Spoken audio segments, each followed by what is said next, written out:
Hei kaikki matkailun ystävät! Jos rakastatte matkustamista, Suomen pitää ehdottomasti olla teidän listallanne. Katsotaanpa miksi. Lumouvista revontulista Lapin henkeä salpaaviin maisemiin, Suomi on matkustajan unelmien täyttymys. Kuvittele, että näkisit revontulten tanssivan yötaivaalla, tai tutkisit Lapin koskematonta erämaata. Se on puhdasta taikaa. Sitten suunnataan Helsinkiin, Suomen eloisaan pääkaupunkiin. Tässä kaupungissa yhdistyy moderni design ja rikas historia. Älkää missatko Tuomiokirkon upeaa arkkitehtuuria ja vilkasta kauppatoria, jossa voitte maistella paikallisia herkkuja. Jos kaipaatte rauhaa, suosittelen vierailua kauniilla Järvi-Suomella. Yli 180 000 järveä tarjoaa täydellisen paikan rentoutumiseen.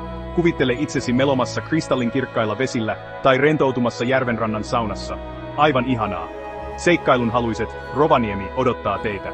Joulupukin virallisena kotikaupunkina se on talven ihmemaa. Pororekiaretkistä iglussa yöpymiseen, tämä paikka on kuin suoraan satukirjasta. Muistakaa myös käydä Turussa, Suomen vanhimmassa kaupungissa. Vaeltakaa keskiaikaisilla kaduilla ja tutustukaa majesteettiseen Turun linnaan. Historiaa ja charmia joka nurkalla. Luonnonystäville Saaristomeren kansallispuisto on ehdoton käyntikohde. Tuhansien saarten ansiosta se on paratiisi veneilyyn, ja patikointiin ja lintujen tarkkailuun. Suomi kutsuu, vastaatteko te? Suunnitelkaa unohtumaton seikkailunne jo tänään. Tykätkää, jakakaa ja tilatkaa lisää matkailuinspiraatiota. Ääni selostaa toimintakehotuksen. Oletko valmis Suomen seikkailuun? Paina tykkäysnappia, jaa kavereillesi ja tilaa lisää eeppisiä matkavideoita. Nähdään Suomessa.